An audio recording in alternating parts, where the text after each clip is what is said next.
आनंदवनात exposure द्या त्यांना.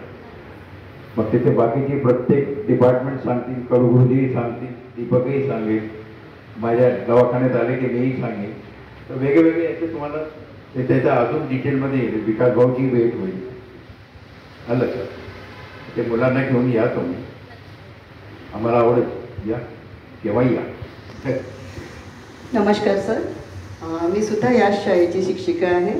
Sir, संस्था 1949मध्ये सुरू झालेली तुम्ही सांगितलं, आणि त्या काळात कुष्ठमुक्त रोगांना अगदी समाजातनं बहिष्कृत केलं जायचं.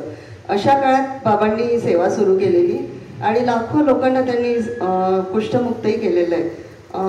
त्यांचं प्रेरणास्थान काय होतं? त्यांना प्रेरणा कुठून मिळाली? हा माझा प्रश्न. ते बापूजीकडे जायचे, विनोबा आदर्श होते, बापूजीकडे जायचे. तर बापूजींनी सांगितलं, महात्मा गांधी त्यांनी सांगितलं की बा माझा हे एक काम आहे, अधुरा आहे, ते काम जर तू पूर्ण करू शकेल तर त्या कामात लागतो. तर गांधीजीच्या प्रेरणेतून मग गांधीजींनी त्यांना इथे पाठवलं कलकत्त्याला ट्रेनिंग करता. आणि ते कलकत्त्याला ट्रॉपिकल स्कूल ऑफ मेडिसिन, आणि तिथे ट्रेनिंग घेऊन मग आले. आणि मग लेप्रसी पेशंट ट्रीट करायला सुरुवात केली. ते OPD करायचे. प्रत्येक खेड्यापाड्यात जेव्हा बाजार असतो ना, आठवडी बाजार, तिथे बाबा जायचे. तिथे बाबांची OPD असायची. असं जे मी म्हटलं लाखो ते असं फिरायचे, पायी जायचे काही काही ठिकाणी त्या काळात. ते बरोबर आहे तुम्ही म्हटलं की ते त्या काळात लेप्रसी पेशंटला कोणी विचारत नव्हतं, आउटकास्टेड होते. आता तसं नाही आहे. आता ट्रीटमेंट आहे, आता सगळीकडे त्याच्यावर उपचार होतो. त्या काळात कसं होतं माहीतच नव्हता लोकांना, उपचार नव्हता.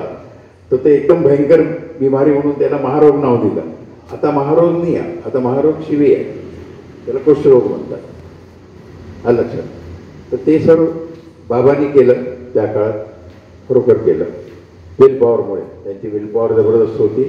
आणि गांधीजींनी जे सांगितलं ते प्रेरणेतून त्यांनी केलं. गांधीजी समजतो. पण त्यांचे गांधी होते आदर्श, टॅगोर होते आदर्श, पुष्कळसे असे सर्वांचं त्यांनी हे घेतलं चांगलं. विनोबाई होते, त्यांच्याकडून त्यांचंही चांगलं घेतलं. आणि सर्वांचं मिश्रण करून ते स्वतःची आणि मग बाकीचं ते आनंदाची सुरुवात केली. नमस्कार सर. बाबांनी जेव्हा महारोग्यांना ज्या बहिष्कृत लोकांना जी आनंदबाग फुलवली, आनंदाची आनंदवनात आनंदबाग फुलवली आणि त्याचं नंदनवन केलं. पण इथे आल्यानंतर त्यांचं सगळं छान झाल्यानंतर ही लोक बाहेर पडतात की याच आपल्या विश्वात राहतात? ते बाहेर पडतात. त्या काळात बाहेर पडत नव्हते, कारण की समाज एक्सेप्ट करत नव्हता, म्हणून बाहेर पडत नव्हते. आता समाज एक्सेप्ट करतो. पुष्कळचे पेशंट परत जातात. फक्त ज्यांना जखमा आहे तेही जातात, त्यांची अडचण आहे. पण त्यांची टेस्टिंग बरोबर होत नाही. बाहेर गव्हर्नमेंटमध्ये हात नाही लावत. जरी गव्हर्नमेंट म्हणते की हे इतर रोगासारखा रोग आहे, पण त्यांना हात नाही लावत. ते प्रॉपर केलं की ते घरी राहू शकतात. पण ते परत येतात. बाकीचे त्यांना डिफॉर्मिटी नाही, काही नाही, ते तर आरामात समाजात जातात. अजून हजारो लोक परत जातात. त्यांच्या विश्वात त्यांना परत घेतात घरची लोक. हो, परत घेतात. पण यांचं विश्व जे फुलवलंय, सगळ्या कला इथे शिकवलंय, ते सगळं छान त्यांना आहे, तर ते कधी सोडून जायचा विचार पण करत नसेल ना? नाही, असं काही नाही. असं काही नाही. समाज, घर आपलं घरच असते ना. आपण शिकायला बाहेर जातो, नोकरीला जातो, पण आपलं घरच असते ना. ते घराची आठवण त्यांनाही येते आणि येतात आपल्या समाजात परत येतात ते. आणि जसं मी सांगितलं की ज्यांना खूप डिफॉर्मिटी आहे, जखमा आहे, तेच राहतात, बाकीचे जातात. पण त्यांना तिथे सगळ्या कला, शिक्षण आणि ते स्वातंत्र्य खूप छान आहे. पुष्कळ लोकांना त्यांना सर्व फ्री आहे. आणि त्यांच्याजवळ पैसाही आहे. ते मदत करतात आपल्या घरच्या लोकांची. पोरगी असली, बहीण असलं, काही असलं, त्यांचे लग्न करतात, घरं बांधून देतात. हे लोक इलाजासाठी आले, पण त्यांची आनंदाची ती बाग फुलली आहे. धन्यवाद. नमस्कार सर. तुम्ही 3 पिढ्यांचे साक्षीदार आहात आनंदवनातले. बाबांनी ज्या उद्दिष्टाने ही समाजसेवा केली आणि त्यांना कुष्ठरोग्यांना नवं जीवन निर्माण करण्यासाठी आणि समाजात त्यांना मानाचं स्थान मिळवण्यासाठी त्यांनी जे काही उपचार किंवा एक कल्पना आता मांडली आनंद माध्यमातून आणि त्यांचं जे सामाजिक कार्य आणि वैद्यकीय जे कार्य होतं त्या कार्याची आता ही तिसरी पिढी तुम्ही बघता आहात स्वतः आणि तुम्ही कौटुंबिक सदस्य पण आहात. तर तुम्हाला या पिढ्यांमध्ये म्हणजे बाबांच्या उद्दिष्ट आणि आता ही नवीन पिढी यांच्या कार्यप्रणालीमध्ये काही फरक जाणवतो का किंवा यांचा आता या गोष्टीकडे बघण्याचा दृष्टिकोन काही बदललेला असा वाटतो का? नाही, असं कसं बदलेल. संस्था आहे, जे उद्दिष्ट बाबांनी ठेवलं तेच विकास भाऊने केलं, तेच हे तिसरी पिढी करून राहिली. त्याच्यात काहीही बदल नाही. संस्था व्यवस्थित तशीच चालून राहिली जशी त्या काळात होती. आलं लक्षात? तसंच कार्य चालू आहे. कुष्ठरोगांचंही चालू आहे, दवाखाना चालू आहे, शाळा अंध अपंग मध्ये 4 डिग्री कॉलेज आहे, सर्व व्यवस्थित चालू आहे. तसंच नाही, असं मला म्हणायचं ते कार्य करण्याची जी पद्धती आहे त्याच्यात काही बदल व्हावे असं या नव्या पिढीला वाटतं का?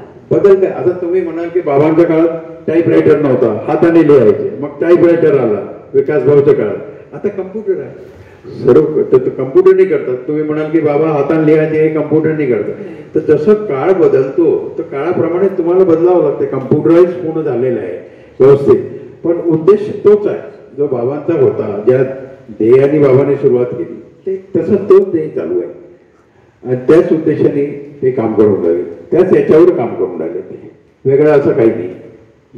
धन्यवाद. नवीन पिढीसाठी आमच्या सगळ्यांच्या खूप खूप शुभेच्छा. थँक्यू. सर, मला पण एक प्रश्न आहे की तुम्ही आत्ता म्हणाला होतात की मी डॉक्टर झालो नसतो तर वकील झालो असतो. मी स्वतः पण वकीलच आहे. तर तुम्हाला असं का वाटलं की आपण वकील झालो पाहिजे, म्हणजे असं वाटलं? वडील वकील होते, मोठा भाऊ वकील होता, पुतण्या वकील आहे, पुतण्याची बायको वकील आहे, पुतणी वकील आहे. तर तरी तेच सर्व पुस्तका बघितल्या, AIR सर्व सिव्हिल आणि क्रिमिनल केसेस तेच बघितलं. तर ते मनात हे होतं, ते नवीन नव्हतं. ते एक लहानपणापासून अट्रॅक्शन होतं की आपणही होऊ शकतो. पूर्ण तुमच्याकडे सगळी फॅमिली वकीलच होती म्हणून तुम्हाला असं वाटलं की वकील व्हावं. Thank you sir.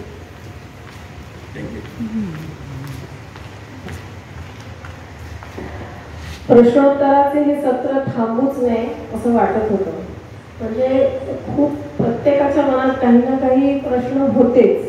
इतकं मोठं समाजकार्य करणं म्हणजे सोपी गोष्ट नाही आहे. मी स्वतः पण एक अनाथ पीडित मुलींकरता काम करते आहे, बालकल्याण समिती अध्यक्ष म्हणून आहे. तर काय जाणीव असते ती मला माहिती आहे. काय आनंद असतो त्यांच्यासाठी काम करणं, ही खूप मोठी परवडी असते काम करणं. म्हणजे आता थांबायला हवं. प्रश्नोत्तरांचं सत्र संपलेलं आहे. सृजनच्या विनंतीला मान देत डॉक्टर विजय पोळ आणि श्री दीपक शिव येथे आले, त्याबद्दल त्यांचे आभार आणि डॉक्टर साहेबांच्या निरामय आरोग्यासाठी प्रार्थना. सृजन रसिकांबद्दल पण कृतज्ञता. पुढील महिन्यातील शेवटच्या रविवारी होत असलेला कार्यक्रम रोहिणी दिले यांच्या संचलनाच्या अंतर्गत होणारा गप्पा टप्पा हा कार्यक्रम आहे.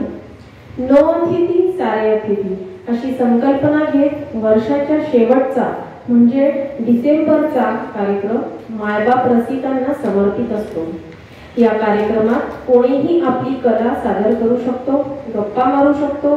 रसिकांचे आत्मभान जागविणाऱ्या सृजनच्या या आगळ्या वेगळ्या कार्यक्रमात आपले साऱ्यांचे स्वागत आहे.